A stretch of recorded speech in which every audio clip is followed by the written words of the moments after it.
మాట్లాడదాం. ఎమ్మెల్యే గారు ఒకసారి మాట్లాడినటువంటి ముఖ్యాంశాలు ఏంటి లోపల? ప్రధానంగా తెలంగాణలో రైతులకు రుణమాఫీ చేస్తామని ఇచ్చిన హామీని కట్టుబడి ఉంటే ముందుకు పోతున్న తరుణంలో వరంగల్లో శ్రీ రాహుల్ గాంధీ గారు 2 లక్షల రైతు రుణమాఫీ చేస్తామని రైతు డిక్లరేషన్లో చెప్పిండు. తుక్కుగూడ మహాసభలో శ్రీమతి సోనియా గాంధీ గారు కూడా 2 లక్షల రుణమాఫీ చేస్తామని చెప్పింది. ఆనాడు ఇదే ప్రతిపక్ష పార్టీలు అనేక అవహేళన చేసి ఎన్నికల్లో గెలుపొందడానికే సాధ్యం కాదని హరీష్ రావు ఒక అడుగు ముందుకేసి ఎంపీ ఎన్నికలకు ముందు అసలు ఈ ప్రభుత్వం రైతు రుణమాఫీ చేసే బడ్జెట్లో డబ్బే లేదు, ఒకవేళ చేస్తే నేను ఎమ్మెల్యే పదవి రాజీనామా వేస్తే మళ్ళీ ఎమ్మెల్యేగా పోటీ చేయ రాజకీయాలు తప్పుకుంటాడు. ఈరోజు హరీష్ రావుని సిద్ధంగా ఉండమంటారు రాజీనామాకు స్పీకర్ ఫార్మేట్లో. ఈరోజు మీరు 10 సంవత్సరాలలో ఇచ్చింది 21,000 కోట్లు, అది కూడా పావలా 2014 నుంచి 18కి 16,000 కోట్లు అనుకుంటా, 2018-23 లోపల 14,000 కోట్లు అనుకుంటా. అందులో కూడా 8 లక్షల మందికి ఎగ్గొట్టి 12 లక్షల మందికి 8,000 చిల్లర ఎగ్గొట్టిన సందర్భం కూడా ఉంది. మేము ఈరోజు ఏకకాలంలో 31,000 కోట్లు ఈరోజు రైతులకు ఇవ్వబోతున్నాం.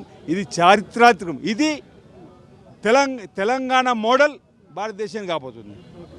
భారతదేశంలో ఇదివరకు ఏదో గుజరాత్ మోడల్ లేదు అన్నారు కదా, ఈ రోజు నుంచి తెలంగాణ మోడల్ భారతదేశంలో సాహసోపేతమైన నిర్ణయం, చారిత్రాత్మక నిర్ణయం, ఎవరు ఊహించేటటువంటిది ఈరోజు చేయబోతా ఉన్నది రైతుల ప్రభుత్వం. గతంలో మన్మోహన్ సింగ్ గారు ఉన్నప్పుడు 2008లో ఏకకాల రుణమాఫీ చేసినాం. ఈరోజు కూడా మళ్ళీ రుణమాఫీ చేస్తున్నాం. ఈరోజు ప్రతిపక్షాలు చేసే ఆరోపణలను ప్రజలు పట్టించుకోవద్దని కోరుతున్నాం. రైతుకు భూమి ఉండాలి, పాస్ పుస్తకం ఉండాలి, బ్యాంకులో రుణం తీసుకుని ఉండాలి, అదే ప్రామాణికం. 2 లక్షల రుణమాఫీ చేసి తీరుతాం.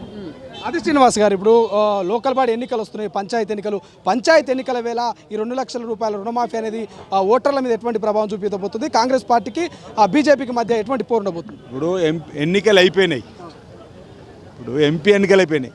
ఇవ్వకపోతేనేమో ఎందుకు ఇవ్వరు అంటారు, ఇస్తేనేమో ఈ ఎన్నికలు దాని మీద అని చెప్పంటారు.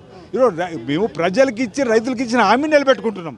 తప్పనిసరిగా స్థానిక సంస్థల ఎన్నికల్లో ప్రజలంతా కూడా సర్పంచ్లుగా, ఎంపీడీసీలుగా, జెడ్పీసీలుగా, ఎంపీపీలుగా, జెడ్పీ చైర్మన్లుగా కోఆపరేటివ్ సెక్టార్లో కాంగ్రెస్ పార్టీ అభ్యర్థులు గెలిపిస్తారు. అందులో అనుమానం లేదు.